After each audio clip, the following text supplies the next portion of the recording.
Bobby Owsinski's Inner Circle. I'm Bobby Owsinski, and this is a show all about music, music production, and the music business. My guest today is producer, composer, and songwriter Jim Hustwitt. But first of all, if you're not aware, there's a new approach for artists to make videos. Now, one of the problems with traditional music videos as they're viewed today is that they're too long. So only diehard fans really watch them till the end. They're too scripted in general, so they don't perform on social because viewers expect things to really look raw and spontaneous. They're generally too polished, so a music video will often come across like an ad. They're too slow, so if you have dramatic B-roll that's opening up the video, well, that's just another good reason to skip. They're generally too expensive. You can spend your money better in other places. And of course, they're too time-consuming. They take a lot of time to really put together, as you well know. So really, we're in the age of short-form videos. And really, when it comes down to it, there's no such thing as too much content.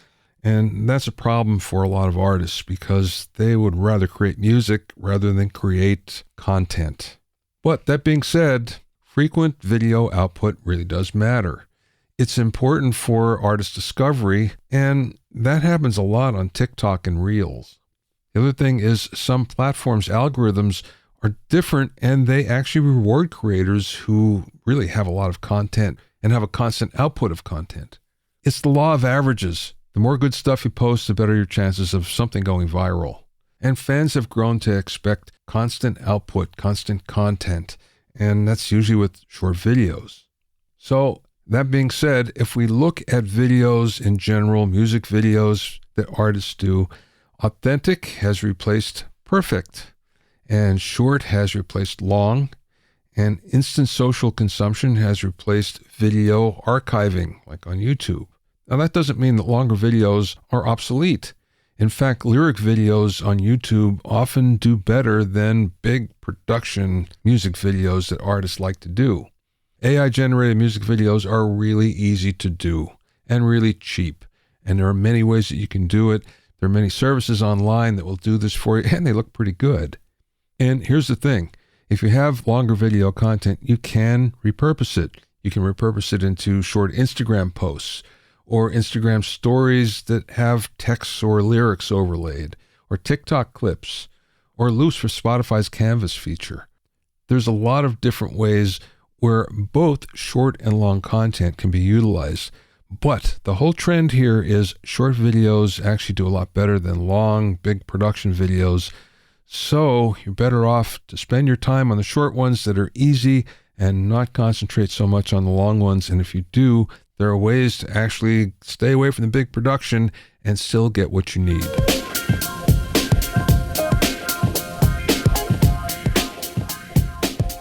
If you have any questions or comments, you can send them to questions@bobbyowsinski.com.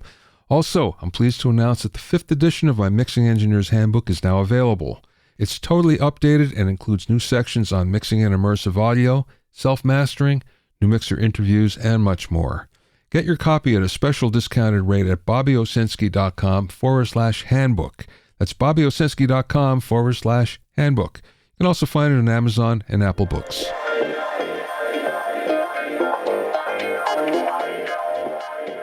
Now, if you're not aware, there's a big problem with digital data, and that's how long will it last?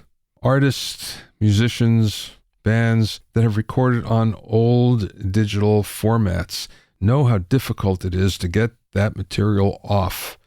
And as a result, people are wondering how long it's going to last. So they figure hard drives are going to last 5 years, and the newest formulations of tape, 10 years, and CDs and DVDs, 15 years. Just a swipe of a magnet will basically clear a hard drive. And CDs and DVDs are subject to something called plastic rot that happens especially if there's a lot of sun involved. So with that in mind, Microsoft is testing a brand new glass-based storage. It's called Project Silica, and it's a 3x3-inch glass platter that holds about 100 gigabytes of data, or 200,000 songs. Here's the thing. It's immune to EMP nuclear pulses, and they think it will last about 10,000 years. It uses a super fast laser, and it's basically a laser that can fire at 1/4,000,000th of a second. The laser etches a 3D pattern into the glass. The glass doesn't spin, actually, it's square. Then it uses another laser with an AI algorithm to actually read it. We go another step. This is actually going to the Global Music Vault in Norway, which is next to the Global Seed Vault. It's part of what they call the Arctic World Archive. It's now the home of manuscripts for the Vatican and scientific papers and cultural treasures. It's also been declared a demilitarized zone by 42 nations. The Seed Vault protects almost 1 million seed species, and again, it's in the Arctic, so it's all stored at about 0 degrees. Like I said before, everyone is worried about what's going to happen in the future, and this figures that any music that's stored this way is going to be preserved for about 10,000 years.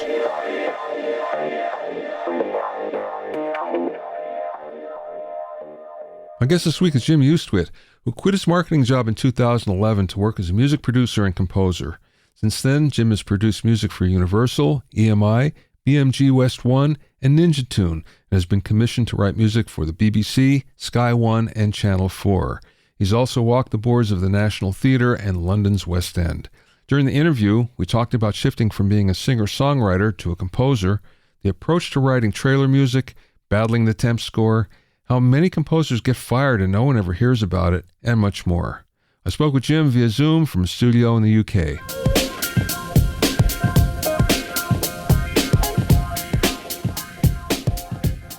You've done a lot of things, and you've had a couple different careers, so let's start with your background prior to the music business.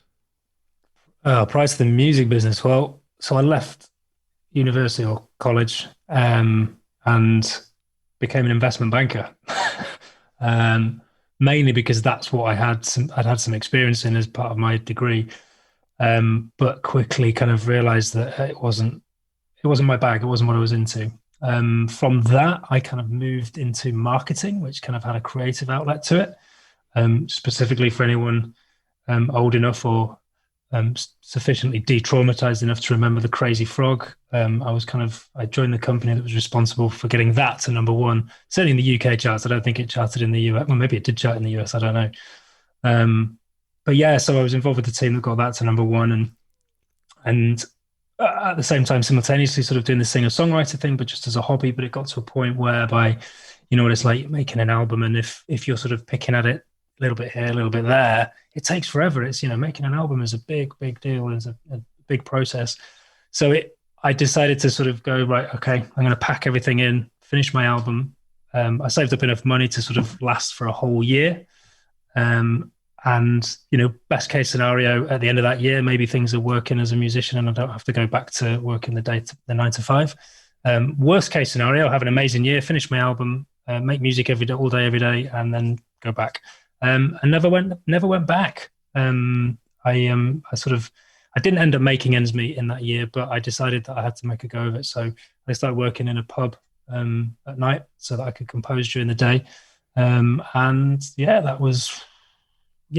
all happened. I was about 30 when I sort of did this, sort of handed in my notice and did this radical career change. But yeah, I've not looked back, and it's been a kind of roller coaster ever since. I've just been a kind of freelance composer, producer. And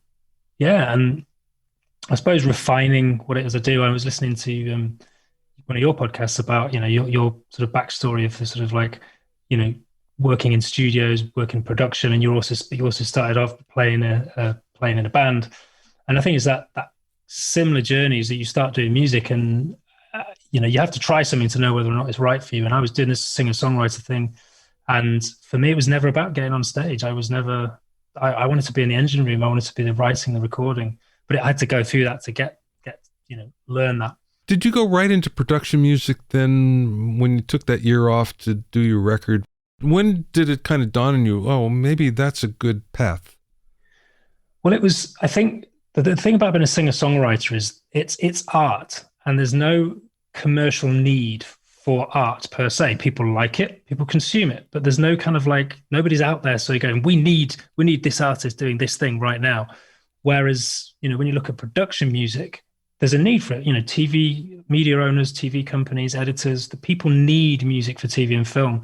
But I think also for me, like, whilst I listened to commercial music, I was sort of never into commercial music in quite the same way that I was into sort of music for TV and film. I never really listened to lyrics. I managed to sort of have Rage Against the Machine as my favorite band for the best part of 20 years. And it was only like probably 5 years ago that I sat down to actually read the lyrics and went, wow, these are really good. For me, it was always the sonics. It was always what was going on with the instrumentation. And you know, I think as a singer-songwriter, that's probably when I first started to listen to lyrics, because obviously you've got to write a song. So it was, I think for me, it was always instrumental music. And I just felt as well like, you know, there was a need for it. So if I could find that sort of business need, because, you know, music's about, we're treading the fine line between art and commerce. And I think as an artist, it's sort of, you know, it's your purest form of creative expression. Whereas as a composer for TV and film, there's obviously the art is there, but at the same time, you're serving someone else's vision. You're being asked to provide music for someone else for a brief, and you know, it's more of a collaboration. Whereas, you know, as an artist, you can pretty much do whatever you want. So yeah, I got into production music, doing sort of bits for sort of small libraries here and there, and then that sort of built up, and I sort of managed to wangle my way onto Universal's books. I've done stuff for BMG, and I'm working with a big trailer library in the US at the moment called Audiosocket ASX, doing trailer music. So yeah, I mean, 10 years ago, I had no idea I'd be sort of writing music for movie trailers, but here I am. Okay, I want to go some other places, but let's talk about trailer music while we're there, because that's such a specialized art. And I know a few people that do it. It seems like it's kind of pressure packed for them because they don't have a lot of time to do what they need to do. But it's a different approach to writing, isn't it? Yeah, it is. And it's an art form. And I'm a bit worried that if ever I go back to sort of writing commercial music, it's always all going to sound like trailer music, because I'm so kind of used to the format now, you know, the sort of 3 or 4 act structure. You can get away with big pauses and breaks in a piece of music that you could never get away with a commercial track. And you know, trailer music is like been beaten around the head with a big fish, because it's bold, it's bombastic, it's everything about it is over the top, which is sort of quite nice. But you know, I think if ever I go back to sort of doing artist stuff, my own stuff, everything's going to be over the top and big and bombastic. But it's you know, it is a tough game. I mean, a lot of the stuff I do is not necessarily the bespoke stuff. It's kind of like the production music. It's, you know, you're sort of filling out a library of material and hoping that your stuff gets picked up and synced for a big movie trailer. You know, the dream being one day I'm sat there in the cinema and all of a sudden the trailer comes on, and you know, for a big Disney thing or Marvel, and you know, it's your music in the background. But yeah, it's also, interestingly, like with the production music industry, sort of what the composer gets is, I was interviewing on my podcast recently was saying that it's been a bit of a race to the bottom with production music, that the composer's getting a smaller and smaller fee. With trailer music, the IP that these people are working with is so highly valued. You know, you're talking about millions and millions of dollars worth of movie footage and movie material. The IP is so highly valued that the music is really, really important, and they want only the best music. And in a world sometimes where, you know, speed or volume is favored over sort of quality, I think for me, I'm very much in the camp of I want each piece of music I write to be better than the next. And working within that sphere, within trailer world, you know that the people want it to be the best it can be, rather than just do whatever and do it quickly, which I've found to be the case doing stuff for TV. How long do you have? What's the time period between the time you get an assignment to when you have to turn it in?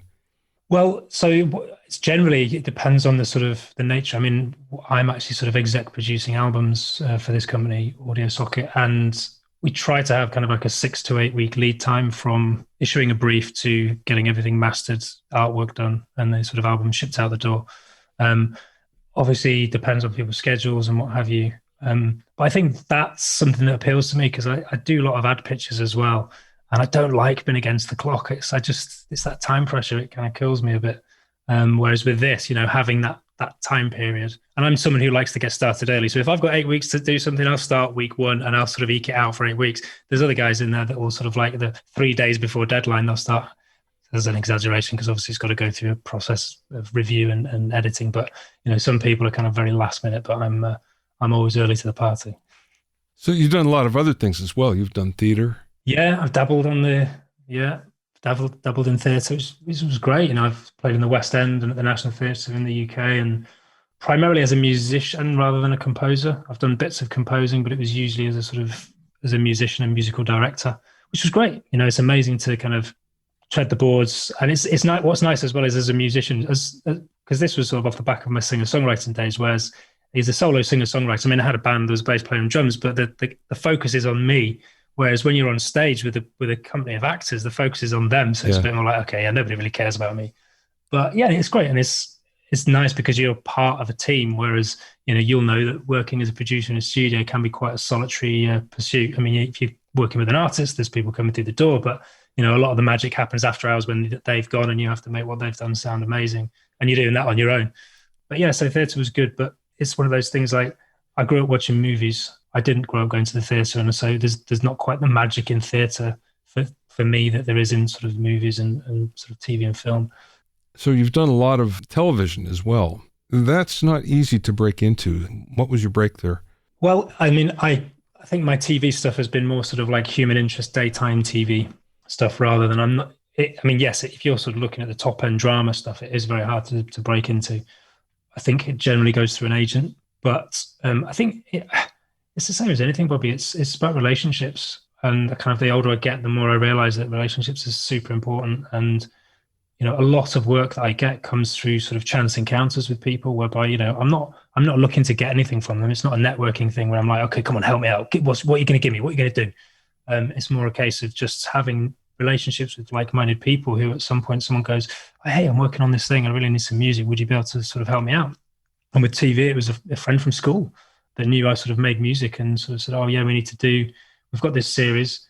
It was called Strictly Baby Disco, which was basically about, it's not disco music at all. It's like 150 BPM. It's almost like happy hardcore, and young teen girls sort of doing this cross between dance and gymnastics to this music.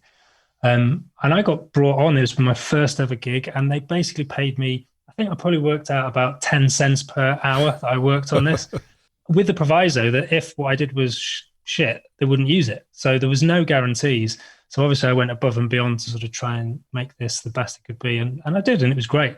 But, I mentioned earlier that it's quite often when you're working with visuals, it's the visual that takes priority. As human beings, we're first and foremost, sight is our primary sense. So it kind of stands to reason that, that's what guides us. And quite often music is a bit of an afterthought. And in the world of television, they're so busy sort of organizing episodes, organizing rushes, organizing the edit, getting everything sorted, that the music's kind of like right, we need some music. And I tended to find that they didn't really care that much about it. And, for some people, that's fine, that they can just work quickly, high turnover, and it's all about volume. But as I say, I want each piece of music to be the best it can be. And as such, I sort of, after a few projects in TV, I just sort of thought, okay, this isn't quite for me. But yeah, it's relationships. I think every door opens as a result of relationships, chance encounters. I don't like the term networking. I prefer community building, because networking always sounds a bit schmoozy and sort of like corporate and like, well, come here, kid. Yeah, right. So, but yeah, if you're building a community of people around you that sort of have the same sort of values, beliefs, and move in similar circles, then it's a friendship first and foremost, and then the work side kind of comes from that. In your experience with television, did you have any encounters with temp music? Yes. Yes, all the time. I'm sure. To the point where I've been sent stuff, and they've sent me temp cues, and they've said, can you just do something like this? And yeah, it's a funny one, because so temp score, there's a big thing about Hans Zimmer and the reign of Hans Zimmer and this epic film score that we hear, and it's become a bit homogenous and sounds quite similar. And one theory posited for why that is because of the temp score. So the temporary music that gets laid under the film, and the editor and the director hear it so many times that they basically want that cue, or as close to that cue as a temp track as possible. So everything, when quite often composers will receive a film and that will have a temp score underneath it, and that temp score will be made up of basically Hans Zimmer cues or sort of big action ones. So they end up in a way kind of copying it, which isn't great. But at the same time, the last film that I worked on, I feel temp cues would have been a good choice to have in there. It would have helped me, because I think if a director has a very clear vision of what they want, you don't need the temp cue because they can hopefully articulate it. When that's less clear and you're stabbing wildly in the dark trying to sort of get something right, it's kind of like, well, in this instance, having a guide, a starting point would be useful. But what a lot of composers do, and I think this is a good way to do it, is if you're brought into the project early enough, you actually start creating the temp cues yourself. So, for example, I was speaking to a guy called Stephen Harron recently who produced his Dark Materials. Has that series hit the US? I think so. It's on Amazon. Yeah. It's a book adaptation. But I was chatting to him on my podcast about the composer Lorne Balfe, who did the music for it. And basically Lorne submits a number of suites ahead of time. And, Hans Zimmer does this as well with Christopher Nolan. And those pieces of music are sort of used to temp score the film. And then so basically you end up working to your own music. The temp cues are your own music. And I think that's probably a really good way to do it, because it just means that, they become attached to your music rather than someone else's. But it also a good indication of what's working and what's not. Obviously, if you're brought in at the very last minute, it might not be possible to do that. I had a guy on who was talking about he had 3 weeks to score a 2-hour film. And in that instance, it was fully temped. So he had that starting point, but he wouldn't have had the luxury of writing a load of cues and sort of like sending them through to the editor. They needed the music there and then. So yeah, double-edged sword, isn't it? Thank you. Yeah. Sometimes it can be good because it's a nice starting point, but other times it can kill you because you end up having to copy someone else's music. And as a composer wanting to be creative, it's like, that doesn't feel good. Recently, I had Ron Jones on the podcast who does Family Guy, and he told me that when he first got the gig, he was told the day before they were actually going in the studio that he got the gig for the pilot, and overnight he had to write 2 theme songs and the underscore for the pilot. Overnight. And I think the story goes, didn't it? The theme tune that he recorded, he basically had musicians come in and sort of record in his sort of home studio. And the plan was to sort of go and get a big band to record it afterwards. But they actually ended up keeping in his initial sort of demo takes with tuba players. He had a trumpet player and a trombone player and a tuba player. And I think they ended up keeping those instruments in rather than using the sort of big band. He didn't tell me that, but what he did say is the final theme song that they use is not his. Oh, really? And he felt that he did a better job, but nonetheless, you might enjoy listening to it because he's a funny guy and he has a lot of good stories. Well, I think something that's kind of not really talked about in the world of composing for TV and film is how many composers actually get fired halfway through a job. I mean, you saw it with was it Blade Runner 20, the latest Blade Runner edition? I think it was originally Johan Johansson was scoring it, but then Hans Zimmer was sort of brought in later. I don't know what the details were there, but so many series that we know and love have had composers on them who've been axed halfway through. Or even Stephen Warbeck actually managed to get fired before he'd even started a job at one point. So yeah, it doesn't get talked about because obviously as a composer, you're probably not going to advertise the fact that you got sacked. Yeah, right. But right. It does happen more than we know. I'm curious about how you went from being a singer-songwriter to suddenly getting cues in a production library. So it's kind of touched on it earlier. It was that shift in focus that I didn't want to be on stage. I wanted to be in the engine room. So I basically did School of Hard Knocks. I just worked really hard at it. I did a 12 evening course. So I had 12 sort of 2-hour evenings where I studied Logic, basically music production in Logic, which kind of demystified Logic for me, kind of made me understand what was going on. And then from that, I just used to spend, as I said, I was working in a pub at night, so I'd spend every day just writing. A friend of mine would send old music briefs that he had from projects that he was working on. He worked in production music. I'd write to those briefs as practice, and sort of go, okay, cool, let me see what I can do. And, you're producing, you're spending time working out how do they get that sound? This was sort of back in the time when there was like big beat going on. It's like, okay, that 90s, noughties big beat sound, how do I get that? Or hip hop, how do I get that kind of sampled feel? And, really having to scrutinize and break down the sonic characteristics of a piece of music and work out how to recreate it. So I'd work on these briefs, and eventually got to a point where my tracks, he felt they were getting good enough, and he said, look, maybe I can sort of run them by my manager and see if sort of they can get them away on the library. And I managed to get a couple away. But the relationship with that manager broke down because basically I walked away because I didn't feel like I could trust them. I don't kind of really want to work with people that I can't trust. And that left me in a position where I was no longer getting briefs. So I had to be proactive. And I basically decided on Universal Production Music. I identified them as a company that I wanted to work for. I identified a gap in their catalog as to, what I felt was missing or something that they didn't have, but that I also really wanted to do. So it was kind of acoustic guitar led. It was called Filmic Folk. It's basically acoustic guitars and pianos, traditional sort of folk instrumentation, but with big string arrangements and sort of big, expansive cinematic feel to them.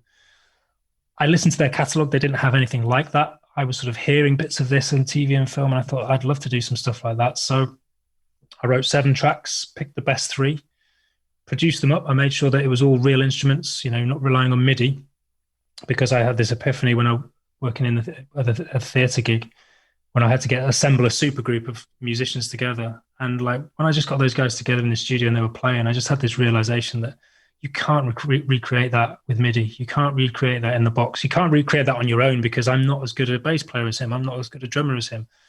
So with Filmic Folk, I made sure I had real cellos, real violins. I was multi-tracking. I had one violinist playing the same thing, multiple times, and layer it in, same with the cello. And I took these 3 tracks to Universal. There was a guy that I'd met a couple of times who knew of me. I submitted them to him, and he came back and said, yeah, we really like them. We want to take them. So they released them. It did really well, to the point where, shortly afterwards they said, right, let's get you in. We'll do another sort of 7-track album. And that was it. It was, I tried that same approach afterwards with a piano album, and it didn't go down. Well, it wasn't that it didn't go down as well, but I just couldn't find a home for it. I did eventually. It got taken on by BMG in the end. But it's that. I think quite often, Bobby, certainly within the artist world, people kind of waiting for someone to do something for them. Wave a magic wand. It's like, just need to meet the right people. And it's like this very disempowering way to live. You've got to be out there sort of, and I don't like the term hustling, but you've got to be out there, making your own luck. And if I was going to sit and wait for briefs or sort of wait for someone to give me something, that was never going to happen. I went to them. I created something that I thought they would want. So rather than going with an ask, I'm going with an offer, and I'm saying, "Hey, look, I've got this. Do you want it?" And I was lucky, and they took it. And and I think that's the way I kind of do things more now. Is like, try and identify someone's pain point. Try and identify what someone needs. So rather than going to them with an ask, is like, what can you do for me? It's like, here's something I've done for you. And I think that is a much more powerful way to kind of start a relationship or, get people's interest.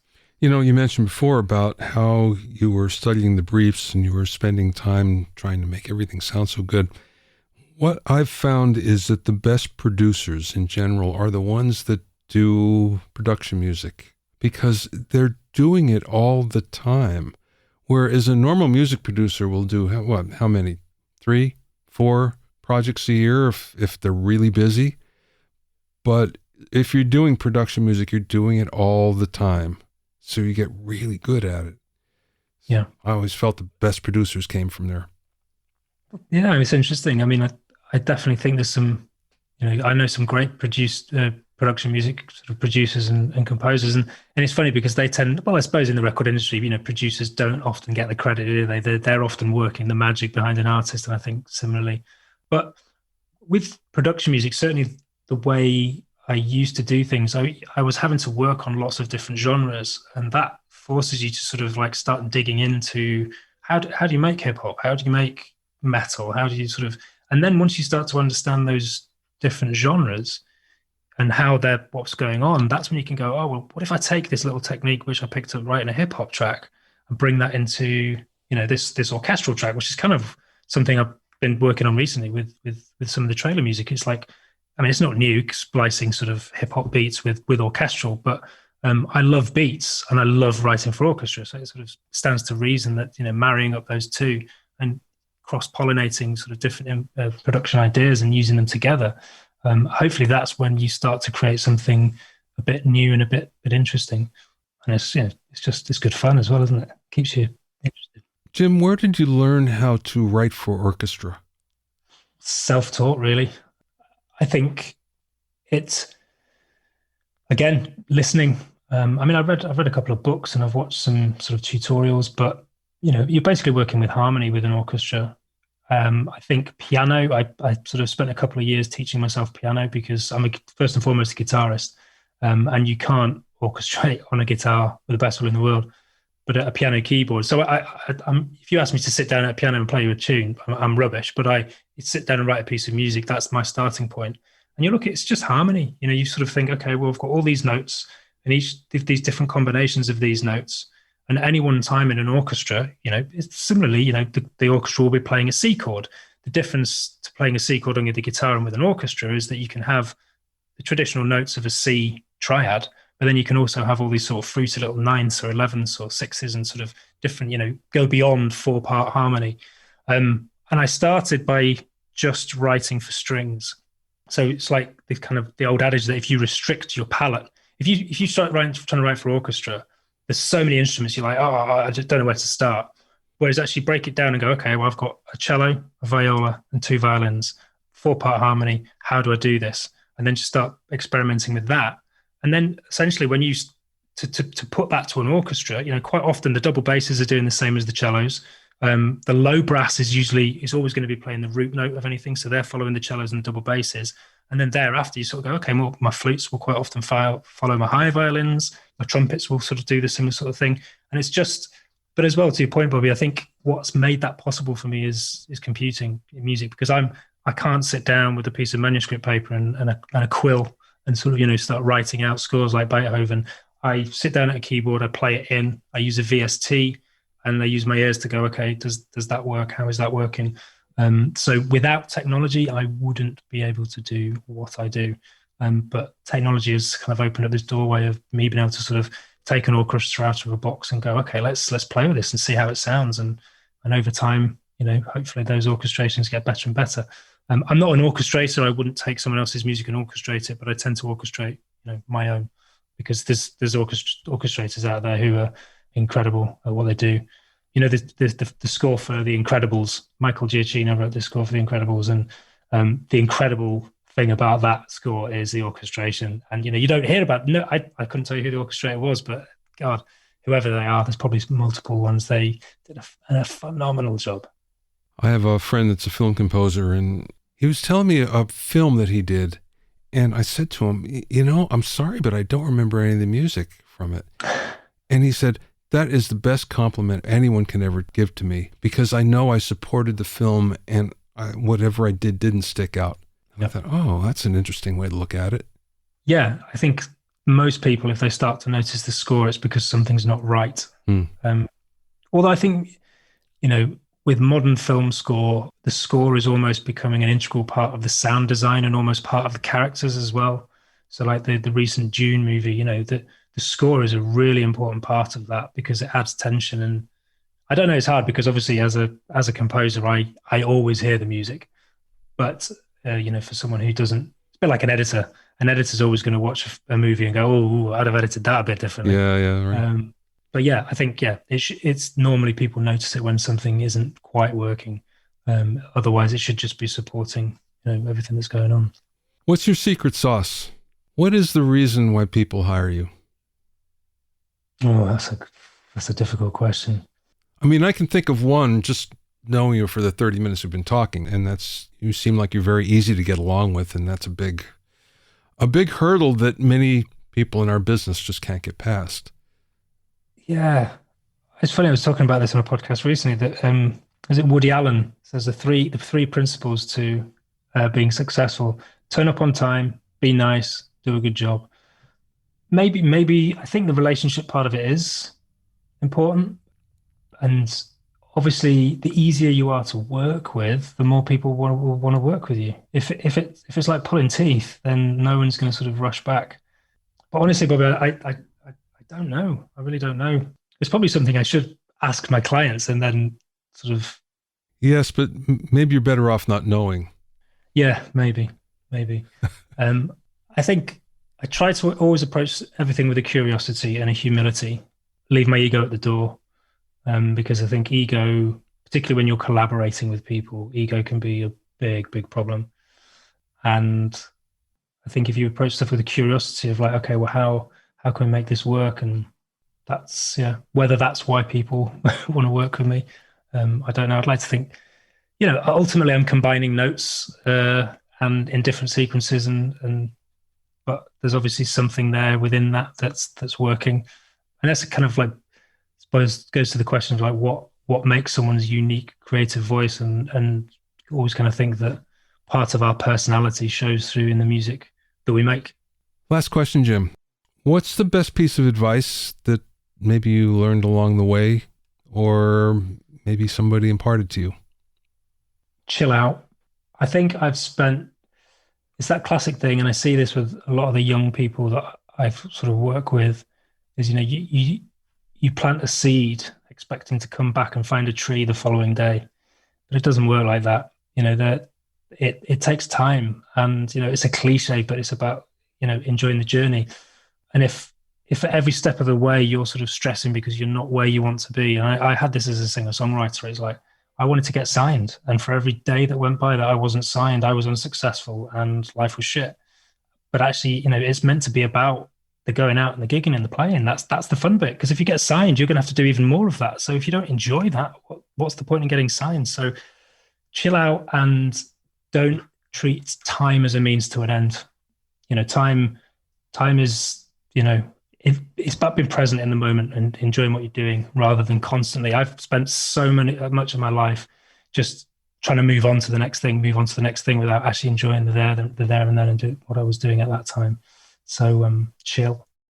You can find out more about Jim at larpmusic.com. That's LARP Music, LARPMUSIC, larpmusic, all one word, .com. Remember that you can learn all about the latest in music, audio, and production news when you sign up for my newsletter at bobbyowsinski.com.